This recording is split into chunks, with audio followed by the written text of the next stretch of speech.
Šodien testēsim 4 dažādas gaļas no 4 dažādām vietām. Notestēšu, došu jums savu godīgo vērtējumu, kur tad ir labākā, un beigās atklāšu arī savu īpašo 98. marinējuma recepti. Rīmčikam kaut kādā plūmu marinādē, es vispār nesaprotu, kāpēc ir jāizmanto kaut kāds plūms. Tas ir mīnuspunkts uzreiz Rīmčikam es dodu. Nākamais Lidls. Pasties vienkārši kā vakuumā sapakot. Tā, ka vispār nekas nekustās.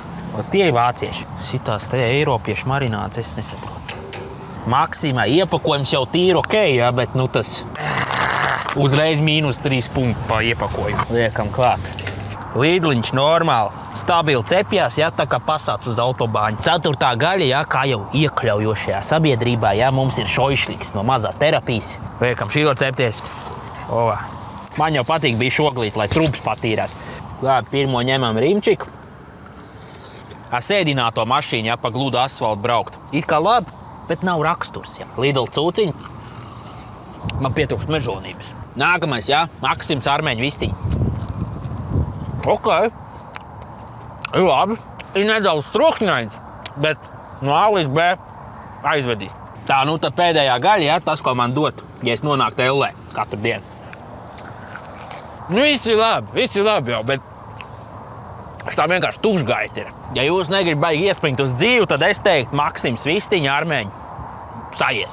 Tūlīt parādīšu savu 98. marinējumu recepti. Pirmais, jā, mums ir normālos gabalos sagriezt gaļa, burbuļi, gaļas šķiedrā iedot kompresiju, jā, un gaļa sāk vienkārši elpot. Tālāk mēs pieberam, jā, melno tēju. Melnā tēja mums iedod to eļļas, jā, tumšo vizuālo estētiku. Tālāk mēs ņemam galvu etiķi, jā, pieliekam bišķiņ nedaudz, jā, lai izdedzina vājumu un iztīra sprauslas. Tālāk mums ir pipari un sāls, jā. Dabas vunderbau meglīti, ja, jeb lauru lapas iemaisam. Ja. Ātri pagatavojumiem zupiņām tur ir rītīgi labs garšvielas. Tās mēs bišķi iemaisam. Barbekju mērci. Es mīlu barbekju mērci. Liekam vāku virsū, ja.